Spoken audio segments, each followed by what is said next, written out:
Hello, everybody, and welcome to this afternoon's session on ocean health for ocean wealth, where we're discussing sustainable ocean economies. So by way of introduction, the Pacific Islands ocean realm is massive, as we know. It covers 30 million square kilometres in our EEZs, close to a third of the Pacific Ocean. We increasingly see ourselves as large ocean states rather than small island developing states. Ocean health is crucial to the health and livelihood of our communities, economy, and even to the viability of some of our nations. Pacific Island countries have provided leadership for global oceans governance since the UN Convention on the Law of the Sea, when they recognise the need to secure jurisdiction and rights and responsibility of over the ocean. This then continued through the establishment of regional agreements such as the Pacific Oceanscape Framework and the Blue Pacific Narrative. And then back in the international arena with Fiji's leadership of the UN Conference on Oceans and establishing the Oceans Pathway during its presidency of the 23rd UNFCCC. And we now look forward to continuing this with Palau's hosting of the Our Oceans Conference next year.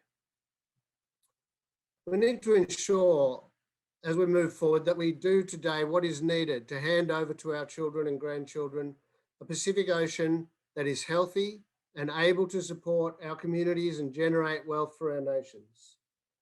COVID-19 and its impacts, especially the slowdown in the economy and activities, give us the opportunity to review what we have done and to build things up better as we move back to the old normal. So during this section, we'd like to explore what we are doing to put in place and safeguard sustainable ocean economies. We'd like to look at what approaches and initiatives can help us in the region and recognise that sustainable ocean economy is a multidisciplinary, but ensure that conservation and environment remains the key pillar. So the way this session will run, we have a video presentation from Ambassador Peter Thompson, the UN Secretary General's Special Envoy for the Ocean. This will be followed by a presentation by Sefa Nawadra, who is head of the Pacific Sub-Regional Office of the United Nations Environment Programme.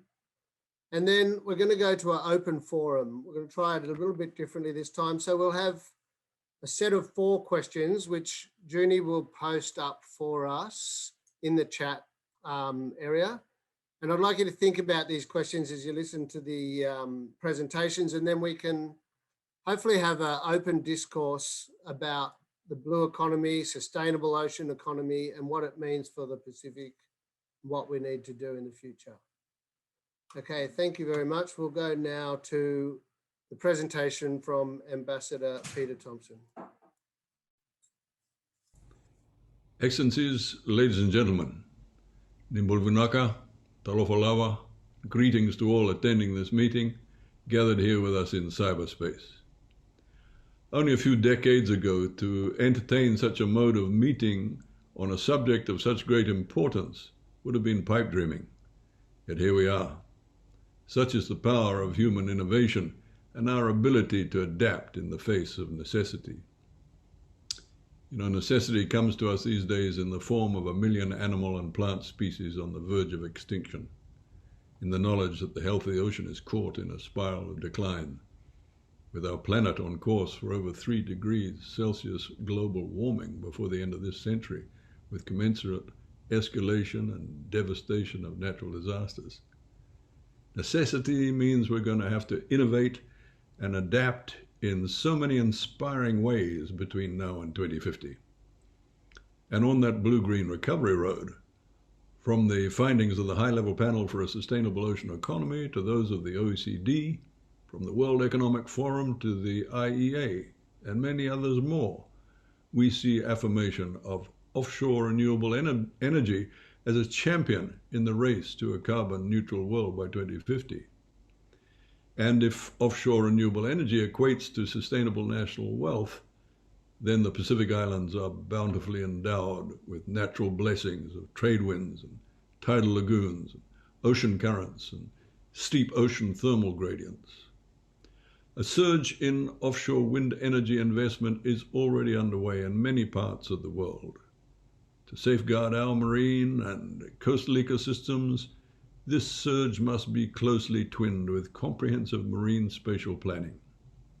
In the establishment of marine spatial plans within our EEZs, science and ecosystems must be given all due respect, with local authorities fully consulted, so that investors in offshore renewable energy have clear guidelines to work within.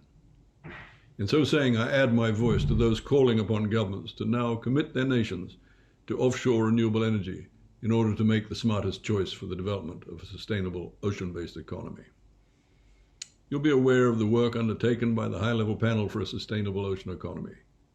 Indeed, 2 of the 14 serving heads of government who constitute the panel are Pacific Islanders.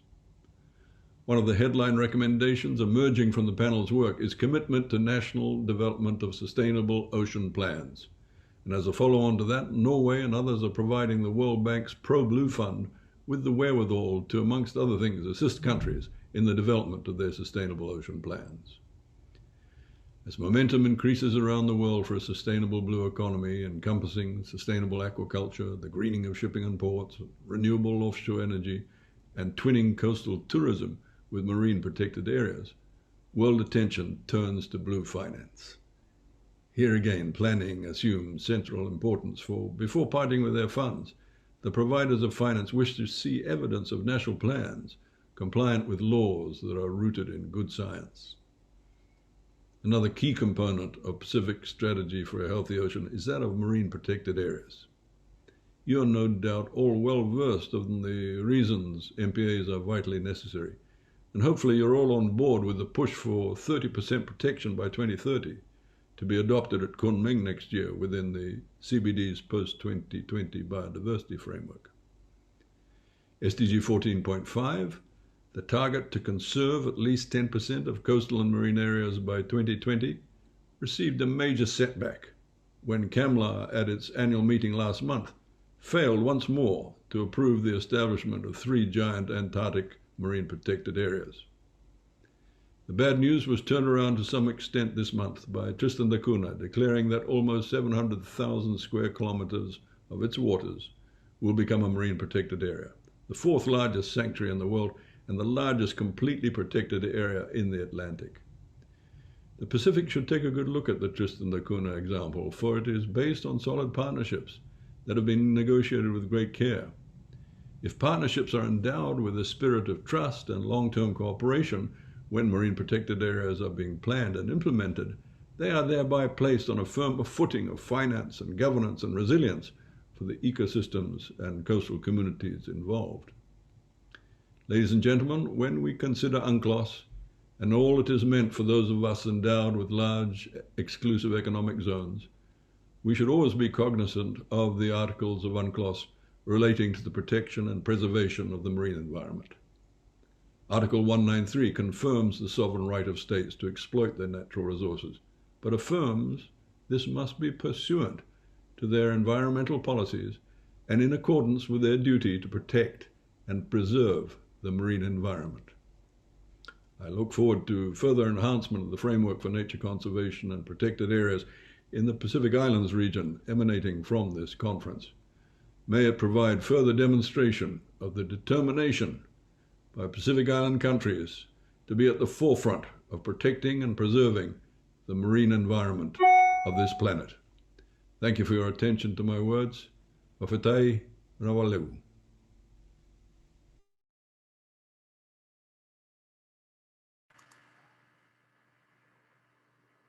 Well, thank you very much, Ambassador Thompson, for those wise words. And as you know, Ambassador Thompson is a Fijian national, and we're very fortunate to have him campaigning for the oceans in the UN and in those international fora, and bringing that Pacific wisdom to those international forums. We'll come back to what Peter said a bit later during our discussions, but perhaps we could now go to Safa from United Nations Environment Programme, who has a presentation for us from the UNEP. Thank you, Sefa.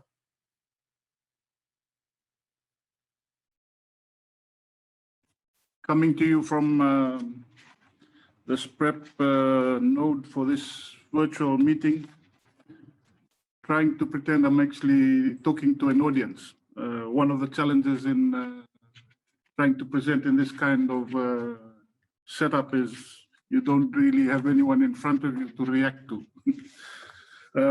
But I'll go straight into the presentation, and it's to highlight looking at sustainable blue economies as a way to have healthy oceans and to generate livelihoods and wealth from the oceans that we've been endowed with, as Peter Thompson, or Ambassador Thompson, has reminded us.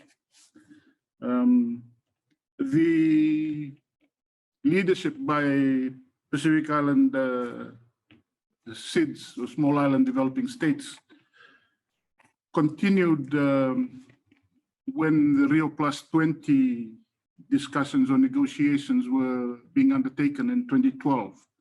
And this is where the blue economy term started to really gain resonance within global negotiations and in multilateral environment agreement discussions.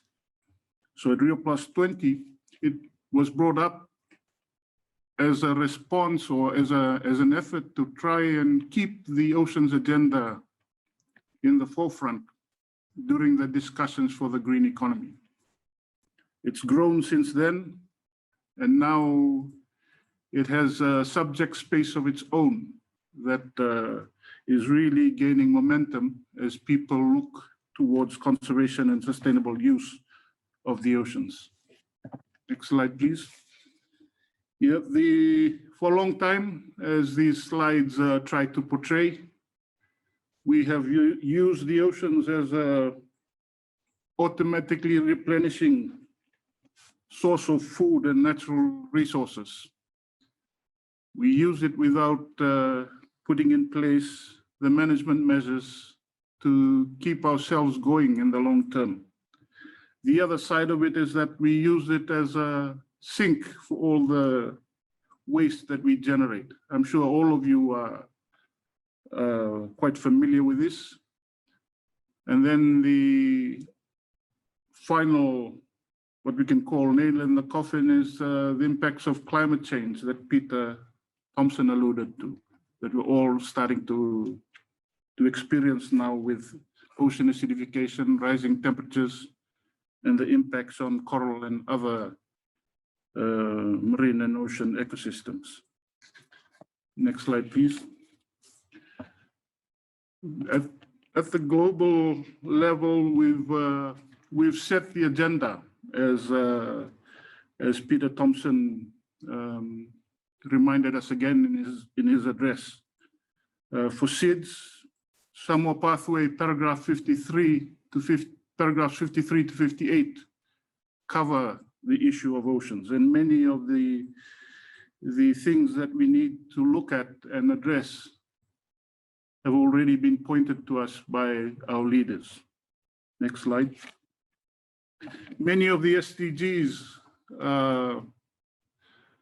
rest on the foundation of having healthy ecosystems. Everything is dependent on that, and we need to remind the global audience and the global partners that this is the case, because often we don't really fully appreciate how important having healthy ecosystems and conserving and sustainably using our oceans and our forests and our islands really means for everything else. Because if you don't have that, all the others are basically impossible to achieve as well. Next slide, please.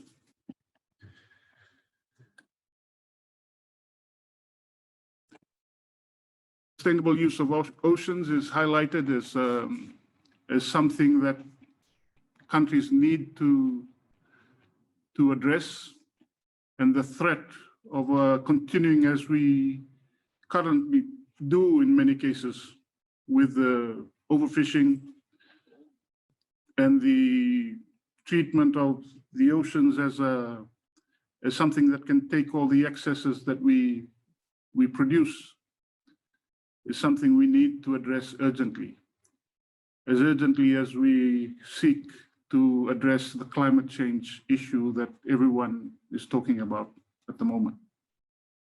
Right.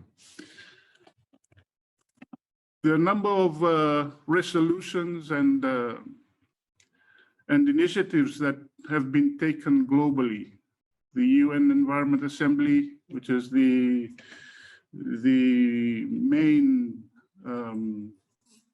governing body for UNEP, and where countries come together to discuss environmental issues, has a number of resolutions that are currently being implemented to address the ocean's issues and to implement the Samoa Pathway, SDGs, and all these other global goals that we have set ourselves. The CBD COP has highlighted oceans issues in many of their decisions, and we really need to look at implementing the targets for the MPAs that we're trying to meet. Is something that that springs to mind as an area that our conference needs to look into. And the different regional initiatives that we have here in the Pacific, we are quite fortunate that our leaders see the oceans as so much of a priority issue for us. They've put in place the Pacific Ocean Scape Framework, and more recently, the Blue Pacific narrative as a challenge for us and as an enabling framework that we as people who work in the UN, work in the regional agencies, work in government, private sector, in all the different partners that are involved, need to work towards. But there are also challenges that we continue to face. Managing the ocean is something that is hard to understand for many people who manage specific sectors or specific parts of an economy. We're not used to looking at things holistically. So we need to come up with mechanisms and institutional arrangements that allow us to do this. The different models that we use in the economy, they don't take account of the natural capital and the value that these services that we derive from the ecosystems, the way that we should be doing, the way that we're developing and managing our development. I think this is one of the things that may be positive with the COVID situation that we face. There's a lot of talk about building back better and putting in place things that will allow us to do a better job of rebuilding when we do go back to as close as possible to the old normal. And the thing that really hit me in the opening session, for those of you who did attend the opening session, when the state of the environment and conservation in the Pacific was presented, was this last point, that even though we know that a lot of work has been done, things are still declining. So we really need to get our act together and put in a much bigger effort to conserve and sustain what we have for the future.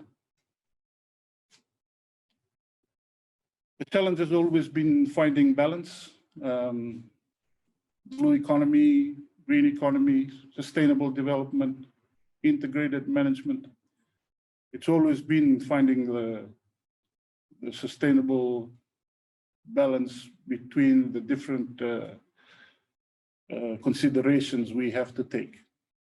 So it's still the same fundamental challenge, and it's something we need to continue to grapple with and address.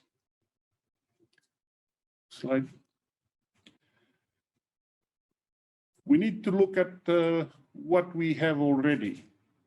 Often we try and do things like blue economy or new approaches, assuming that we go into a vacuum.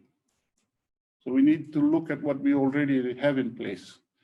And we do have quite a lot in place. We have those high-level mandates and aspirations and targets. We have legislation and policy, but they are often sectoral. We need to see how we can bring them together and make them into a holistic whole. We have fledgling institutional arrangements. By fledgling, those of you who work in the Pacific know how weak our arrangements are at times. Our enforcement and compliance is often the weakest areas. We need to address some of those issues. Consultation and coordination mechanisms, working with each other. Information, this is something that all of us are always saying we need. And I'm glad that there's been a lot of effort to try and address the data and information issue. The state of conservation report that was presented, there still needs to be a lot of work on data and information, so our confidence and the information that we have for decision making is improved. Next slide, please. Key gaps. At UNEP, we've tried to identify from the work that has been done around the globe some key gaps that we can work with partners to address. Looking at economic planning and how we can get a better appreciation of the natural capital and the value of ecosystem services to be included within our economic planning framework. The so-called commons that are often seen as something that's always there or something that belongs to everybody, but it's something that we need to integrate within our national economic systems.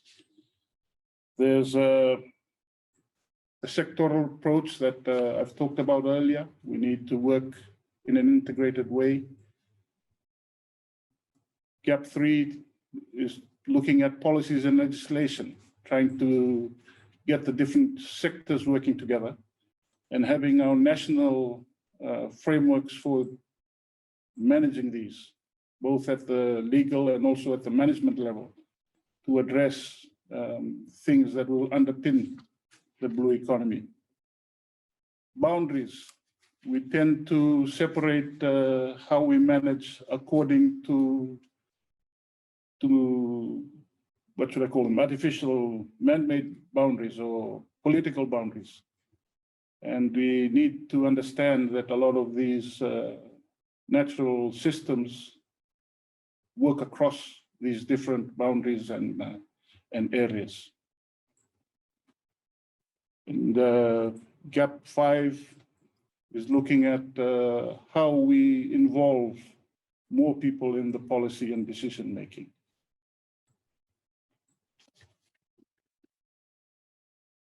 Number of suggested strategic solutions and transformative actions, again, based on work that has been done from 2012 until now. The need to invest, the need for policy actions. This is something that we're seeing happening quite a bit more. So the intention to act is there. We need to follow through with this. The need to communicate the value of oceans to people outside our conservation and environment groups. I think we need to involve people outside. So even the fact that we're starting to discuss deep sea mining with those who are involved in the industry is a good thing, because we need to understand how everything works.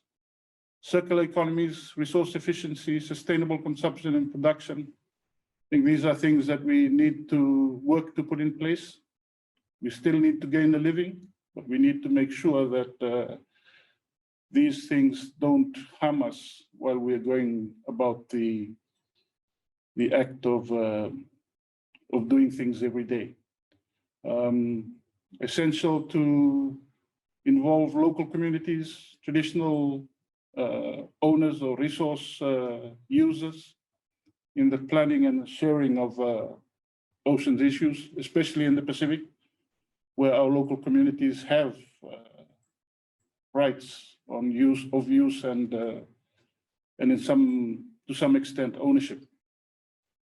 And then the financing side of things. How do we get financing for blue economy initiatives? Okay, this slide just tries to capture what I've mentioned in a picture. Maybe I should have put this one before the other one. Okay, with this slide, I was trying to generate discussion later on what is our niche in the nature conservation community. How can we most effectively contribute to the blue economy? Obviously, the first one, the first box, conserving ecosystem services, is something that we need to contribute to, or where we can take the lead, because that's the core of our work. But we really need to look at all the other 4 boxes that the Sustainable Blue Economy framework that UNEP has promoted around the world. We need to consider as well, and how we can contribute as a conservation and community, how we can contribute to those other boxes that are there. Okay, we have some good examples in the Pacific that we're already doing already. Whale and shark sanctuaries. I think a number of countries have declared the EEZs as whale and shark sanctuaries, and they gain an income from those setups. The Palau restrictions, I think Stuart had a better way of putting it. He called it the Palau ethos, which is a country and individuals taking ownership of their ocean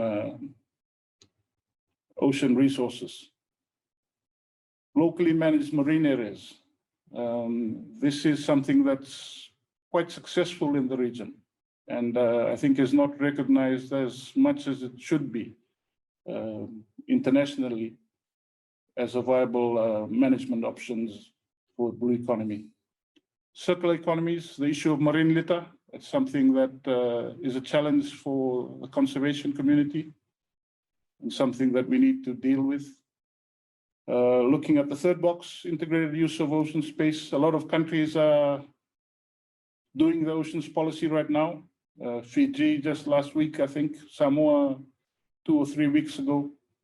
I think Vanuatu was the first one last year. So there's 2 years ago. So there's a lot of work on setting policy up. The Marae Moana approach in the Cook Islands, where they went into marine spatial planning in a big way. I think that's a good example that we can work on. And doing a holistic approach, a lot of the projects and programs on ecosystem-based adaptation follow this approach. Financing mechanisms, often the biggest challenge. We also have some good examples here. The PIPA, or the Phoenix Islands Trust Fund, comes to mind.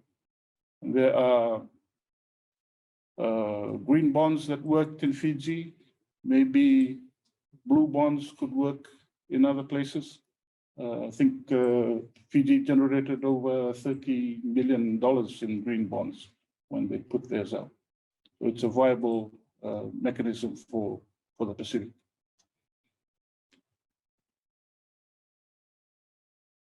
Okay, building knowledge. Again, like I mentioned earlier, this is a key for this sector. I won't dwell on it too much. You can read what's on there, and a lot of you already know this.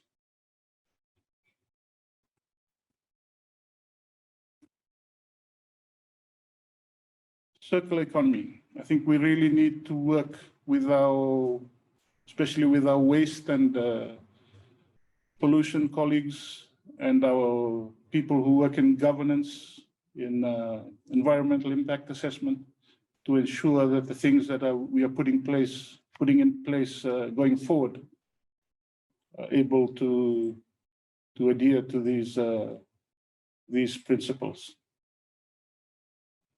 Spatial planning and governance frameworks, again, something that we're starting to do a lot more in the region, and we need to continue to promote this, especially between different sectors. Financing, the issue of fisheries is a big one. I'm not really qualified to talk too much on it, but I know it's something that we as a region have continued to struggle with. In a lot of cases, we lead in how we've managed, especially tuna, but there are also other areas that we need to continue to address. I think the parties to the Nauru agreement have shown some good innovative approaches that we need to adopt or strengthen within the region. Okay, UNEP has a number of projects. I've picked two that we've done through Jeff. First one is in the Maldives, where we're working with them on the blue economy and trying to put that in place within the Maldives. Second is also in Asia, South China Sea, also in the Gulf of Thailand. But really the point I was trying to make is that we are also working with SPREP, UNDP, ADB, and the countries to put in place an international waters program that will, under Jeff 7, that will help the Pacific to put in place sustainable blue economy in all our countries. Okay, so in summary, what we need to do is to work on our policy and regulatory framework. We need to work on our financing and investment, working together holistically, and making sure we make space at the table for all those that need to come together to make the decision-making an integrated one. Thank you.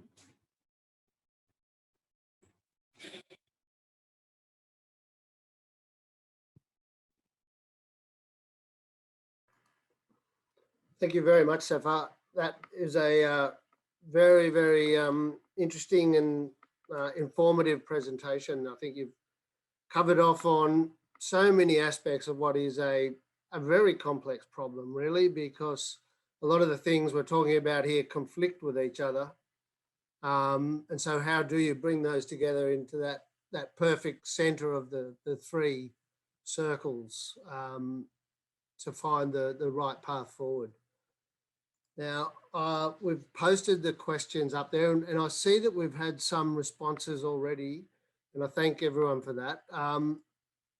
The first question, which was, what does a sustainable oceans economy mean for nature conservation in the Pacific? And Tiffany Straser has given us a very nice answer. It means a range of long-term career and livelihood opportunities and the education to enter them. So Pacific people have flexibility on a foundation of ocean literacy. This allows people to keep their conservation values while thriving in a changing world. The economic system has to have that combo of conservation, sustainability, considerations in any use, and education, career options in marine work.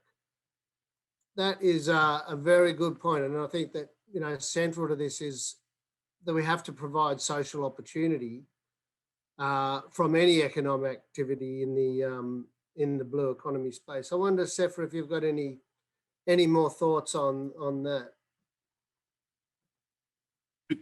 Yeah, thanks, Peter. The main challenge is being able to talk to those you need to convince in a way that they understand. I think talking to scientists, you have to use a different sort of language, different sort of things that you emphasize.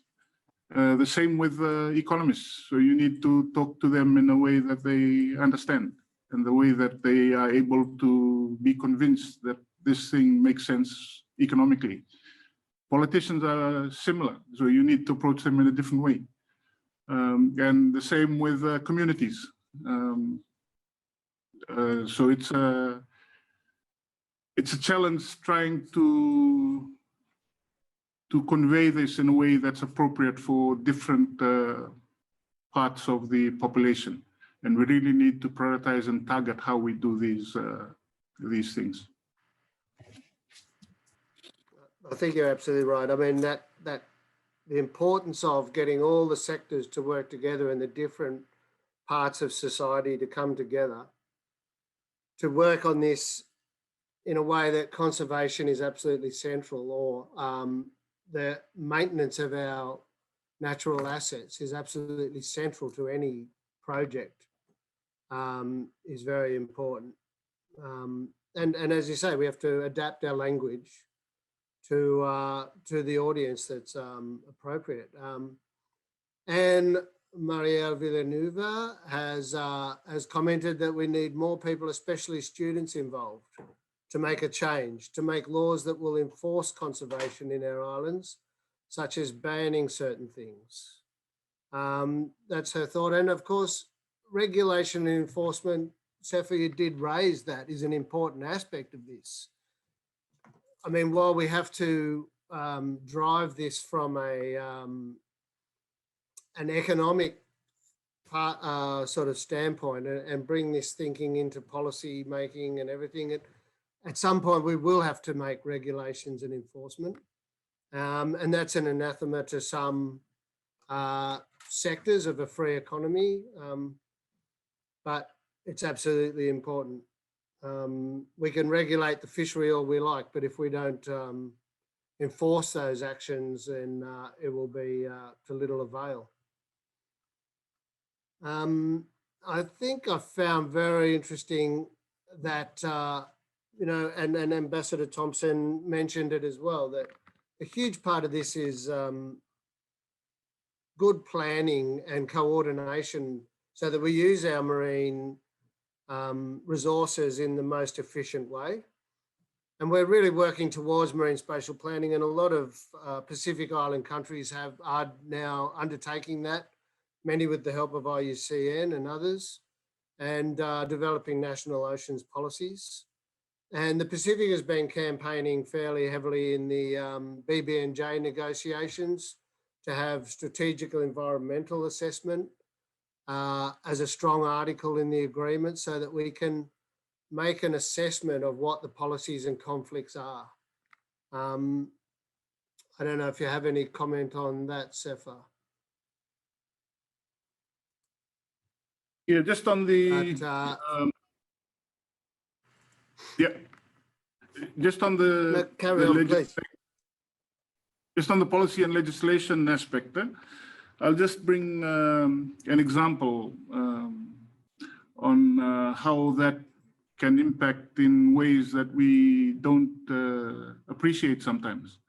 There's been a lot of effort on recycling and collecting things that can be sent away and reprocessed and brought back. But a lot of this was dependent on China receiving them. So when China put in place their law to not accept anymore, it really put everything into a spin. So people had to look for ways to or other places that could receive this and process them. I remember at the last Asia Pacific Environment Ministers meeting in Singapore, the Malaysian minister was just sharing during her presentation how much of a struggle it was for Malaysia to do this. So they were looking at putting in place their own legislation. Then our ministers who were there quickly approached her and said, we're in a different situation. We can't cope with what we generate because of our small island economy situation. We need to take it somewhere. It's different for those countries that can. I'm just saying that sometimes actions with legislation that are taken in other places can have quite a profound impact, even on those countries that don't think they might be impacted. I was just trying to bring that angle in because we all understand the legislation and enforcement issues in our own jurisdictions, but I think we're a global community now, and we need to think of things that way as well as regionally and nationally. Yeah, exactly. And I think that, you mentioned, of course, the regional frameworks and agreements, that the Pacific has a very strong history of regionalism and representing their particular circumstances to the global community is absolutely been one of the strong points of the way Pacific have approached international negotiations. We have a nice comment from Lucy Jacob. I totally agree with Sefa that we need to do a better job of quantifying the value of our natural assets and ecosystem services and of long-term gains from conservation activities.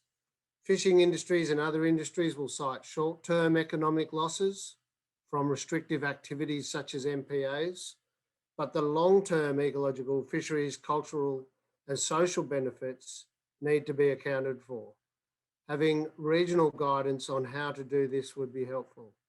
And this is a very current topic, really. It was the call for 30% marine protected areas is gaining traction.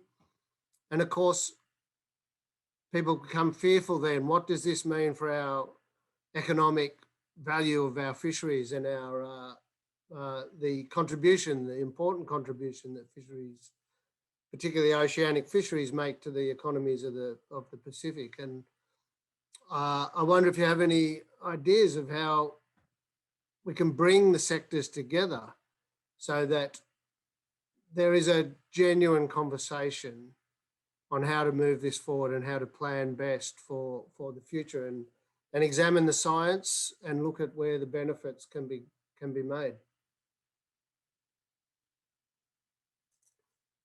That's a hot topic at the moment, I think.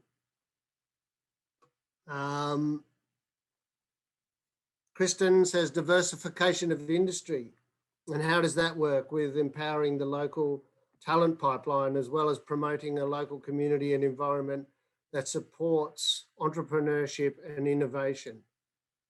I like that point. I think that a blue economy or a green economy definitely has to have diversification and emphasize the development of local industries so that profits and income isn't stripped out of the country, exported, and the natural assets with that, and therefore the value of our natural resources declines. I don't know if the UN Environment Program has programs in place to sort of foster those local industries and diversify our economy so we're not so reliant on things such as tourism if that takes a hit like it has in the COVID situation. Yeah, thanks, Peter. I know the UN country teams are spending quite a lot of effort and time working with the countries to not only look at the impacts of the COVID situation and what they can do going forward to build back better. But I just want to go back to the comment by Lucy. I think one of the biggest challenges that we as a environment and conservation community have is the data that we have available to us. And unfortunately, there's no shortcut to this. We have to gradually work at this ongoing collection of data, because without that, we can't really argue with the figures that the economists and development people have, because they have economic data that goes back a long time. On what to do, I think there's various methodologies and assessment techniques that are already there, that the people within the UN and World Bank, the NGO community have used. But we need to have it done consistently so that others outside our community have the confidence in the data that we generate. Because often we generate data and then people who are actually making the decisions don't really trust the data that we are getting. And maybe that's where we can learn from our colleagues in the fisheries and forestry areas, because they have been collecting data for a long time for their own purposes. We need to do the same for environment and conservation. I think that's a very good point, Sefa. And I think that the global biodiversity framework is an attempt to do that as we work towards the vision of 2050 to live in harmony with nature. You know, it sets forward a monitoring framework that not only gathers the data necessary to check whether we're making progress against the targets, but also focuses the investment and effort into those things that make sense. And the Pacific is engaging in negotiations on that. And I encourage everybody at this conference to have a look at the global biodiversity framework and get involved and support your country's delegations to make the most out of that and make sure that the targets and monitoring framework is appropriate for the Pacific. Sefa, if I may, I have a question from Phil McCabe, who says, given the downward trajectory of ocean health from human-induced impacts, is it appropriate to enable deep sea mining, an added environmental stressor that would guarantee further damage and degradation over large areas? Isn't deep sea mining an outlier and a contradictory to our efforts to protect and conserve, regenerate our oceans? It's a big question. I mean, we do hear of deep sea mining as possibly a way of generating blue economic activity. It doesn't really fit the definition that we are discussing here. So I wonder if you have any comments on that. Yeah, thanks, Peter. There's one way of looking at it is looking at the definition and whether it fits. And as Phil says, it's a struggle to make it fit, but there are ways of making it fit. So we need to not discount it out of hand. I think we need to bring them in discuss, and which is the approach that some countries have taken. But the other side is from a viability perspective. I think we're lucky that when economic times are hard, that's when it's hard to do high capital ventures like deep sea mining. They basically eliminate themselves because nobody has the money to put into it when we go through hard times. And we see that here in the Pacific. I think 20, 30 years ago, there was a lot of talk of it happening. And then everybody was expecting it to happen, but it hasn't really happened. So I guess we've been given the time to try and put in place measures to manage it properly if countries do decide to do it. But I think it's just recognizing that that even though it doesn't fit, it's something that's out there. It's better to engage rather than just leave them out there. And the other side is, I think it's Phil has answered his own question, because if there's a downward spiral in the economy, it's very unlikely that anybody wants to put money into deep sea mining. Yeah, and I think I've heard it said that, you know, the income generated from deep sea mining can be used for investment in conservation, and therefore it fits the kind of blue model. I'm not sure I subscribe to that view. Thanks, Peter. That's not a new argument. It's an old argument that, and we need to look. Maybe the best way is to look at the evidence. Where has it actually happened with? Maybe not so much the deep sea mining, but just for land-based mining, where the so-called benefits to nature and conservation, has it actually happened, or is the evidence pointing another way?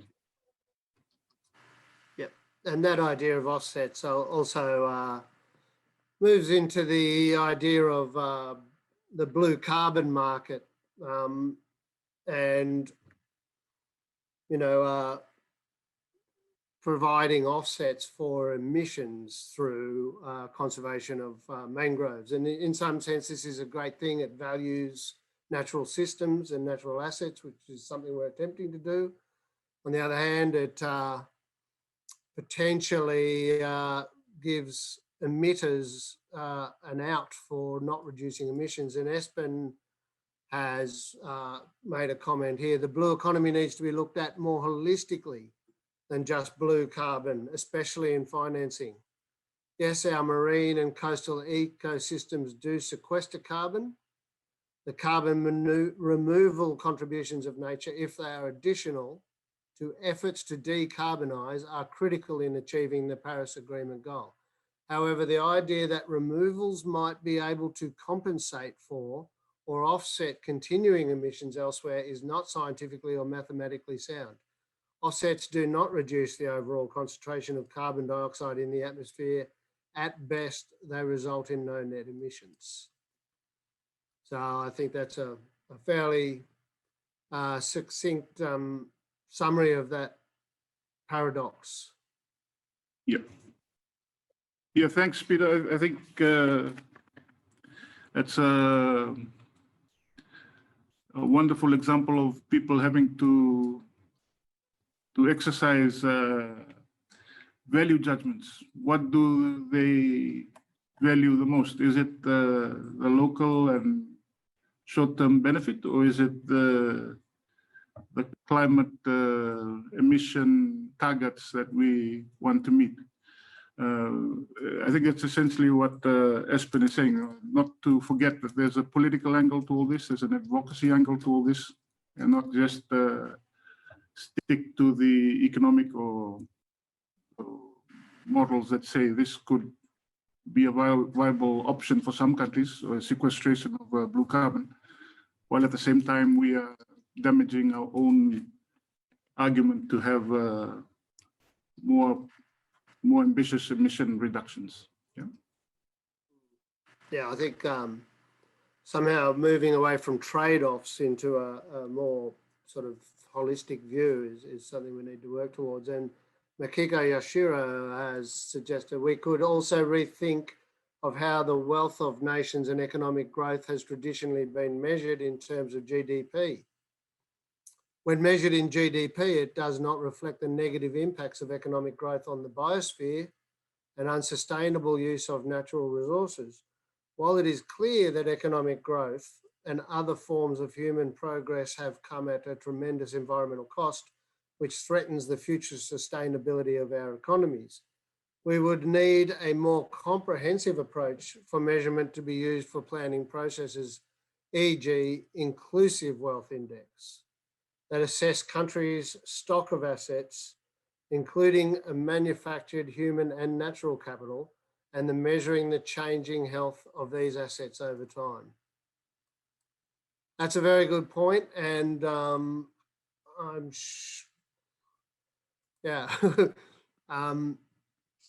don't know if you have anything to add to that, Sefer. I think it's a very valid point that GDP puts economics really central to our way of approaching things rather than the balanced view.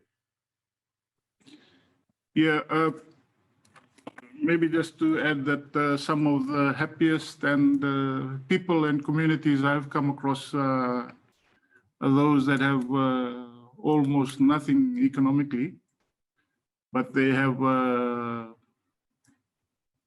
good, healthy environment they're able to use to meet their needs, and healthy relationships within the community that maintains their spiritual and emotional health. So yeah, totally agree. We need to make sure that whatever measure we use to monitor well-being and development is not just economic. Yeah. Yeah. And again, it comes down. That's right. But it comes down to the data issue. We need to collect the data that will enable us to make that argument. And Mike Donoghue has mentioned that on the data issue, I agree with Sefer about the need to collect and dispense environmental data, but also a question of the lens through which the data is focused. As you mentioned, fisheries managers have collected a lot of data, and they'll tell you that tuna stocks are 1/3 of their initial abundance are being sustainably fished, but others might think that they are in decline. So there is that. I think that's along the same lines. It's how we use our data and how we view data from various sources, and perhaps there's a wealth of data out there that we can apply to this problem. And thinking up new ways of looking at that data is critical. That's just about us for time, Sefer. I wonder if you have any concluding remarks that you'd like to share with us. I'll just mention that Kirsten has weighed in that GDP doesn't reflect social justice and equity. And that's a very important point, because all UN programs, Sustainable Development Goals, the CBD, put equity and social justice absolutely central to programs. But yeah, Sefer, if you have any concluding remarks, we can wrap this up. Thank you very much. Thank you, Peter. Again, one of the biggest values for the SDGs for me is that it brings all these other things onto the table, maybe not to the extent that we'd want, but it gives a basis for us to build on going forward. Because before, it was not even discussed at all during a lot of these discussions and the ongoing work that happens to implement them. So at least we've got indicators now, we've got targets that we need to work towards. We can elaborate on that during the various MEAs that deal with nature and conservation. So we have a solid framework to deal with. The other point I wanted to make was yeah, we all talk about working together, multi-sectory, but I think we need to also remember that our world is still very much sectoral. So while we take the view and consider all these other things, we need to plug away at our own areas of responsibility and the areas that we manage. And that's the challenge, I guess, for us working in the environment and conservation sector. How do we improve that bit, but also are able to consider and contribute to the other things that we need to keep an eye on. Thank you. All right, thank you very much, Sefa, and thank you very much to all our participants and for that excellent interactive conversation. I found that really rewarding and great to hear all your views. And thank you again, Sefa, and thank you to Ambassador Thompson for sending in his video. That's it for us. Thank you. Nice one, guys. See ya. Yeah, thank you, Alex. Cheers. Thanks, Pete. Thanks, Sefa. Great work. Thanks, Junie. It was awesome. You did a great job on the questions.